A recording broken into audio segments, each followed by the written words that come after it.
This will be a day long remembered. Now I am the master. Welcome to another episode of Legends and Theories. This is my spoiler-filled review for the series finale of WandaVision, Season 1, Episode 9, funny enough, titled Series Finale.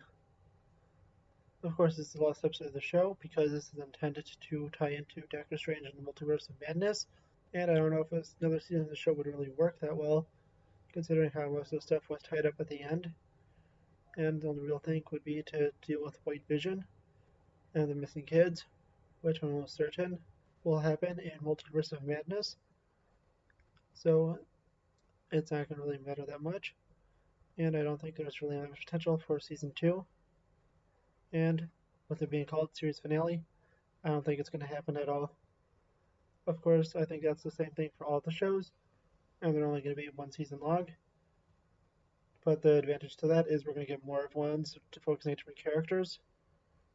While with Star Wars, we're going to get ones that focus more on individuals rather than more characters in general. But for the MCU's world building, this is definitely good.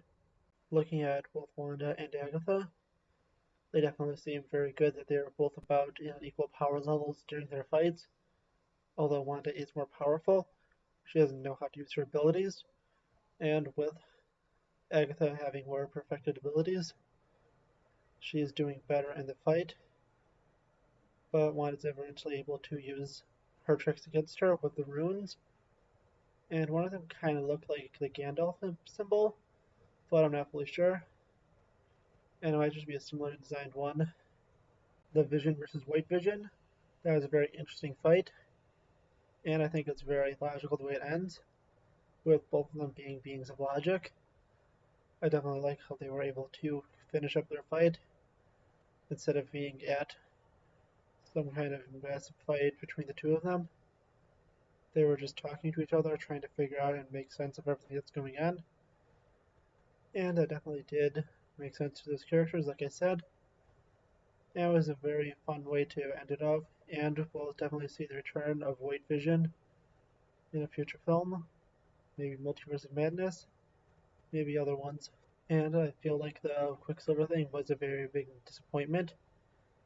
I can sort of understand why they did decide to do it, but to almost everyone in there, I feel like it's a pretty low joke to, do the type of joke they did with his real name, and instead of making him significant in any way.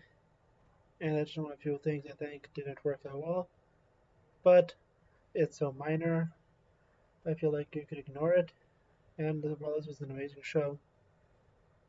I definitely am excited for the future of the MCU and Falcon and the Winter Soldier. But going back to the show, they did an amazing job with the finale, and it did feel like it finally was a superhero show. With all the episodes previously, it didn't fully feel like a superhero show. It did have elements of it, but it was hidden in, and it did a good job doing what it was supposed to be, the honor to sitcoms. But I think it definitely did an even better job with this. And with the stuff with Hayward, I don't think he probably did get what he deserves. But there's also the fact that he may not have got what he deserves, and he is just acting rationally in this crazy world. Although he did go against the Vision's will to be brought back to life, if that was even true. And although he is not a great person, I wouldn't say he's a terrible person. And I am actually very excited to see where the show goes. Well, not really the show. I'm excited to see where the MCU goes from here, especially if Wanda does appear in the Spider-Man No Way Home, like it's rumored to be. I don't think that's been confirmed. That could be a very interesting thing. It could explain the other rumors of other Spider-Man actors appearing in it. The fate of Agatha in the show is probably one of the most brutal ones, with her being forced to take on the character that she chose to be during the sitcom, and during that, she had full wills of her own, but now she is forced to do this, and I don't really know how Wanda's going to be keeping this up, because of course if you look at it, she isn't controlling the hex anymore and getting rid of it. So that's a little odd thing. But I feel like that's still a terrible fate, and she will escape it one day. Looking at everything going on with the other characters, I think that Monica is definitely set up to have an interesting role in the future of the MCU. Also, I really have no idea who called her up to space. I think the two most logical ones would either be Nick Fury or Carol Danvers. So it could be either one. And she appears in the Miss Marvel show. She'll probably also appear in Secret Invasion and Captain Marvel 2. So I do expect to see a lot of her in the future. That last end credit scene definitely sets things up to be interesting.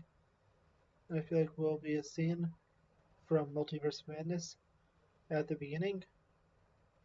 What I mean by that is, remember back in the end credits of Doctor Strange, where we got a short clip from Thor Ragnarok, or in Ant-Man, where we got a clip from Captain America Civil War. I think it's one of those where we will see that scene happen with more context around it so we can understand it better. I think that with Wanda missing with all the people of Westview, will definitely begin something that will lead into the hatred of mutants once they're introduced into the MCU, especially if Wanda is revealed as a mutant who can also use magical abilities, since that is one of the things that will cause very major controversy in the universe. Not really out of universe, but there will be many people who hate her and feel like she's guilty of many things. And it just keeps seeming to get worse and worse for her, with her being the cause of the Lagos event and now this Westview event. And there are two characters that we have no idea what's going on with them. We haven't got really any confirmation on what's happening with Agent Will or Darcy.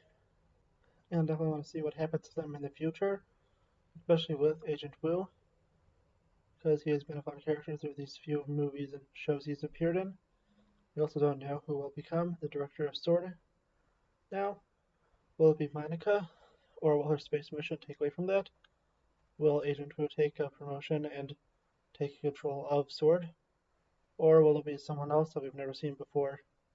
Overall, I thought this was a great and amazing show, and I definitely think it was good to release it in multiple weeks so we could build up a hype, but some of that hype was misplaced, and led to disappointing results, like the Quicksilver thing, but I can't wait for more MCU content in shows and movies. Thank you for watching this episode of Legends and Theories, and may the Force be with you.